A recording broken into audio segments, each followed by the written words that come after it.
সংযুক্ত আরব আমিরাতে বাংলাদেশ জাতীয়তাবাদী যুবদলের ৪৭তম প্রতিষ্ঠা বার্ষিকী উপলক্ষে মুসাফা যুবদলের উদ্যোগে এক আলোচনা সভা অনুষ্ঠিত হয়েছে। সোমবার আবুধাবির শিল্পনগরী মুসাফা সানায়ার একটি রেস্টুরেন্টের হলরুমে মুসাফা যুবদলের সভাপতি মোহাম্মদ শাহজাহান মিয়ার সভাপতিত্বে সাধারণ সম্পাদক মোহাম্মদ হাবিবুর রহমানের পরিচালনায় প্রধান অতিথি হিসেবে উপস্থিত ছিলেন ইউএই বিএনপির কেন্দ্রীয় কমিটির সিনিয়র সদস্য মুসা আল মাহমুদ চৌধুরী।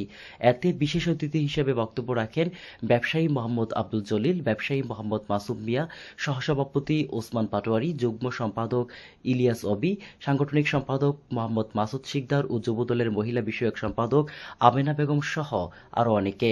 প্রতিষ্ঠা বার্ষিকীতে প্রধান অতিথি বলেন, আগামী নির্বাচনে বাংলাদেশের সকল মানুষ ঐক্যবদ্ধ হয়ে ধানের শীষে ভোট দিয়ে তারুণ্যের অহংকার তারেক রহমানের ৩১ দফাকে বাস্তবায়ন করবে ইনশাআল্লাহ, এবং আগামী নির্বাচনে দল থেকে যাকে নমিনেশন দিবে, যেই ধানের শীষ পাবে, আমরা সবাই তার হয়ে কাজ করব ঐক্যবদ্ধভাবে।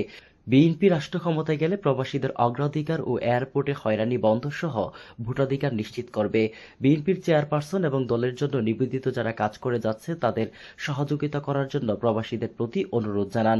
এতে আরও বক্তব্য রাখেন রুহুল আমিন, মোহাম্মদ মুর্শেদ আলম, আবুল কাশেম, মোহাম্মদ রাশেদ, আবুল কালাম আজাদ, শাকিল মিয়া, লিটন মিয়া, মেহেদি হাসান নয়ন, মোহাম্মদ সাদ্দাম হোসেন, মোহাম্মদ আলমগীর, মোহাম্মদ আনোয়ার হোসেন, মোহাম্মদ কামাল হোসেন সহ আরও অনেকে।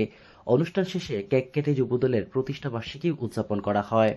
আরব আমিরাত থেকে শাহজাহান খানের রিপোর্ট, কেটিভি বাংলা। কর্মচারীকে চাকরিচ্যুত করেছে কেন?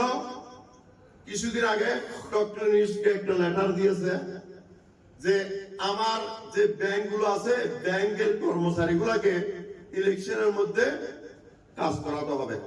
আমাদের যখন নেশা, রাজনীতিকে নেশা আছে, আমরা অবশ্যই বিএনপি বলেন, যুবদল বলেন, স্বেচ্ছাসেবক দল বলেন, স্বেচ্ছাসেবক দল বলেন, শ্রমিক দল বলেন, আমরা অবশ্যই ব্যানার লাগিয়ে অনুষ্ঠান করব। কেটিভি বাংলা, বিশ্বের চোখে বাংলাদেশ।